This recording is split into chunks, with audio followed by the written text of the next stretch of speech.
Assalamualaikum warahmatullahi wabarakatuh. Saya Ega Ahmad Fariza dari kelas 11 akan menjelaskan tentang adab berpakaian dan adab berhias. Yang pertama yaitu tentang adab berpakaian. Pakaian adalah kebutuhan pokok bagi semua orang sesuai situasi dan kondisi di mana orang itu berada. Pakaian banyak sekali manfaatnya ya.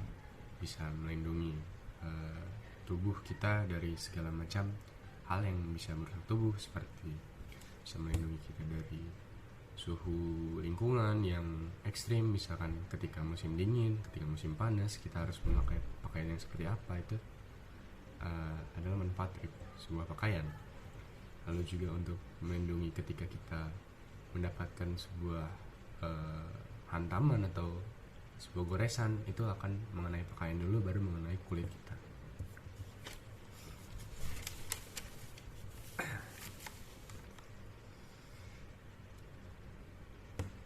Dalam pandangan Islam, pakaian dapat diklasifikasikan menjadi dua bentuk, yaitu pertama, pakaian untuk menutupi aurat tubuh sebagai realisasi dari perintah Allah bagi wanita seluruh tubuhnya kecuali tangan dan wajah, dan bagi pria menutup badan sampai di bawah lutut dan di atas pusar.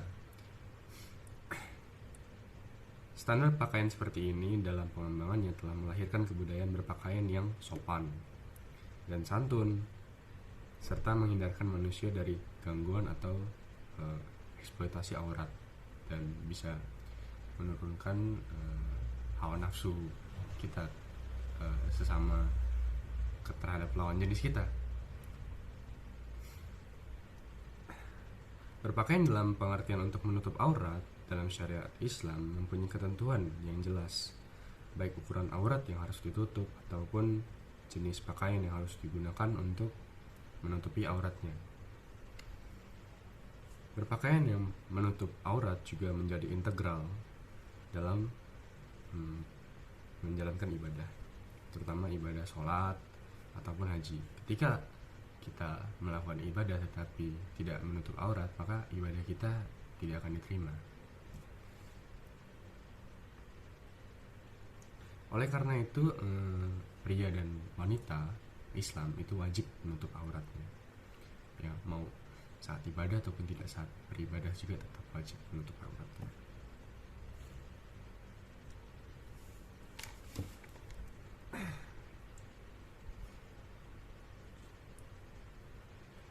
Dalam kamus bahasa Arab Al-Mu'jam Al-Wasit,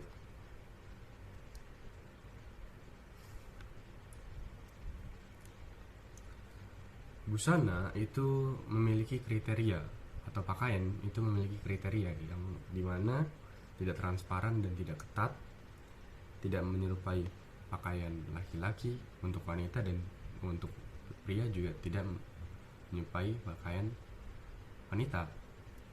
Lalu tidak menyerupai busana untuk orang-orang di luar agama Islam, seperti pakaian-pakaian dari agama Hindu, agama Buddha, tidak boleh. Lalu sederhana, jadi contohnya yang seperti saya perlihatkan seperti saat ini. Jadi menutup semua bagian tubuh saya, pusar, sampai ke bawah lutut saya tutup semua, dan tidak menyerupai pakaian wanita. Lalu nggak ketat, ini masih lebar. Dan yang terakhir, menurut saya ini cukup sederhana untuk dalam acara-acara tertentu. Ini cukup sederhana, nggak terlalu mewah, tidak ada yang mewah di baju saya.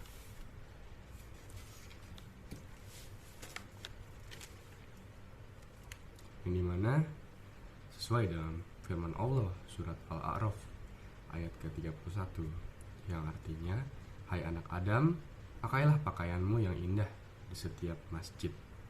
Di setiap memasuki masjid, makan dan minumlah, dan janganlah berlebih-lebihan. Sesungguhnya Allah tidak menyukai orang yang berlebih-lebihan. Quran surat Al-A'raf ayat 31.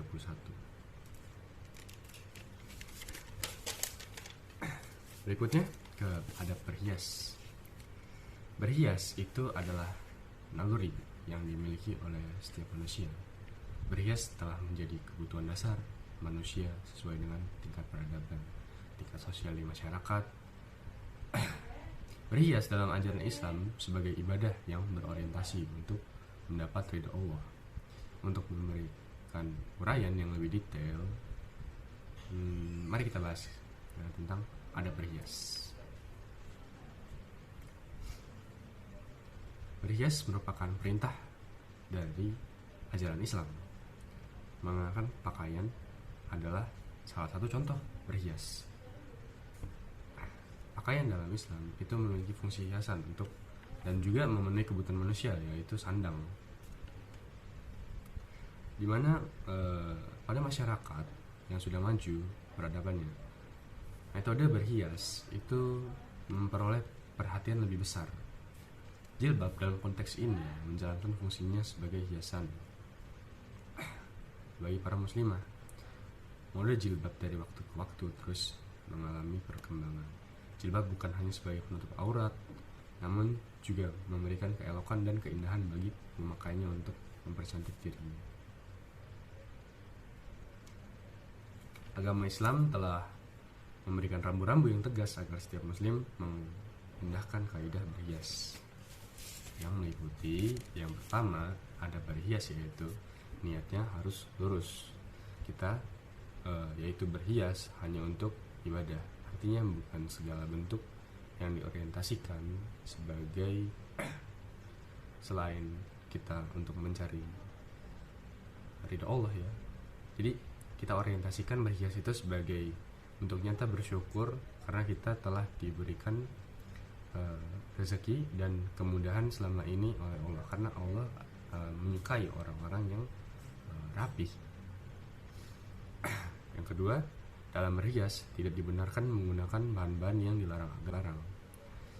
Lalu yang ketiga, dilarang berhias menggunakan simbol-simbol non-muslim. Contohnya kalian memakai kalung salib, itu salah satu bentuk pengkafiran diri, karena kalian ya sudah mengakui kalian menggunakan kalung salib, berarti kalian mengakui agama mereka itu benar, padahal nyatanya tidak ada agama yang diterima selain agama Islam. Lalu tidak berlebih-lebihan. Satu lagi ya, berhias nggak usah berlebih-lebihan, cukup yang sederhana aja. Lalu dilarang berhias seperti cara berhiasnya orang jahiliyah atau orang bodoh. Jadi kalian tentunya punya akal, janganlah berhias yang membuat kalian itu seperti orang bodoh. Lalu berhias menurut kelaziman dan kepatutan dengan memperhatikan jenis kelamin ketika kalian laki-laki, berhiaslah sebagaimana seharusnya laki-laki berhias, dan ketika kalian adalah perempuan, berhiaslah sebagaimana seharusnya perempuan itu berhias. Lalu dia dilarang berhias untuk keperluan foya-foya atau keperluan ria, itu dilarang.